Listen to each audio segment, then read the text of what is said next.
কিছু কিছু ব্যাপার আছে যেগুলোতে রোজা ভাঙে না, কিন্তু আমাদের মধ্যে ব্যাপক সংশয় তৈরি হয়, কনফিউশন তৈরি হয় যে আসলে কি রোজাটা ভাঙলো কিনা।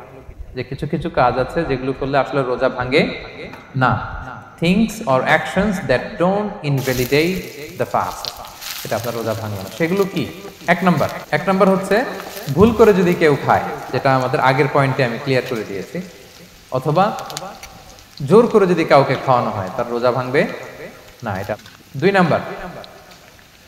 নাম্বার হচ্ছে এটা বিবাহিতদের জন্য, যেহেতু মোস্ট অফ দ্য অডিয়েন্স আর 18+, কোনো অসুবিধা নাই। আর ইসলামে কথাগুলো আসলে বাঁচতে হলে জানতে হবে না। সেটা হচ্ছে আমরা শুনেছি যে বিবাহিতরা ফিজিক্যাল ইন্টারকোর্স যদি করে, দেহ থেকে সিমেন আউট হলে রোজা ভেঙে যায়, কিন্তু স্বাভাবিক মেলামেশাতে রোজা ভাঙে না।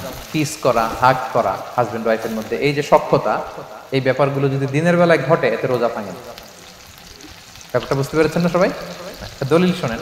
আম্মা জান আয়েশা রাদিয়াল্লাহু তাআলা আনহা বলেন, কানা নবী সাল্লাল্লাহু আলাইহি ওয়াসাল্লাম ইয়াতাব্বিলু ওয়া হুয়া সাইম, রমাদানের রোজা অবস্থায় তিনি আমাদেরকে কিস করতেন, ওয়া ইউবাশিরু, আমাদেরকে হাগ করতেন, ওয়া হুয়া সাইম, রোজা অবস্থায়। এতে রোজার কোনো সমস্যা হতো না। তবে এটা রিকমেন্ডেড না, স্বামী স্ত্রীর একান্ত মেলামেশা দিনের বেলা রিকমেন্ডেড না, কারণ এটা থেকে সে সেক্সুয়ালি এক্সাইটমেন্টের দিকে চলে যেতে পারে। ফলে ভুল করে সে এমন কাজ করে ফেলতে পারে যেটা তার রোজাটাই ভেঙে যাবে। আর ইচ্ছা করে রোজা ভাঙলে কি করতে হয়? কাজাও কাফারাও, খবর আছে না? সেজন্য এটা খেয়াল রাখতে হবে। 3 নাম্বার, এটাকে আরবিতে বলে আল ইহতিলাম, ওয়েট ড্রিম, বাংলায় বলে স্বপ্ন দোষ। ঘুমের মধ্যে এমন কিছু দেখলেন, ফলে আপনার সিমেন আউট হলো, আপনার রোজা ভাঙবে না। কারণ এটা কি ইচ্ছা করে করছেন আপনি? এটা কার হাতে? আল্লাহ হাতে। এতে রোজা ভাঙে না, শুধু আপনি ঘুম থেকে উঠে ফরজ গোসলটা করে নিলেই হবে।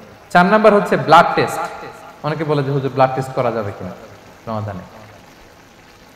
ব্লাড টেস্ট করা যাবে।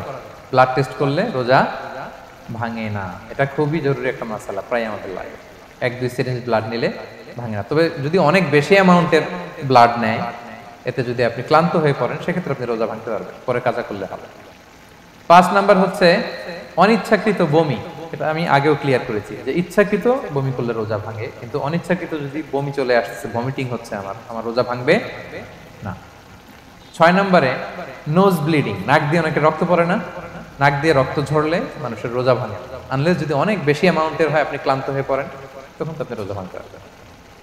7 নাম্বার, রোজা রেখে দাঁত ফেলতে পারবো কিনা? জি, রোজা রেখে আপনি আপনার দাঁতকে রিমুভ করতে পারবেন, খুব বেশি যাতে রক্ত বের না হয় সেটা আপনি খেয়াল রাখবেন। দাঁত ফেললে যে রক্ত বেরোয়, এতে রোজা ভাঙে না। 8 নম্বর পয়েন্টটা খুবই গুরুত্বপূর্ণ, এটা খেয়াল করে শুনতে হবে। কান দুইটা খরগোশের কানের মতো খাড়া করে শুনেন, খুব মনোযোগ দিয়ে। 8 নম্বরটা হচ্ছে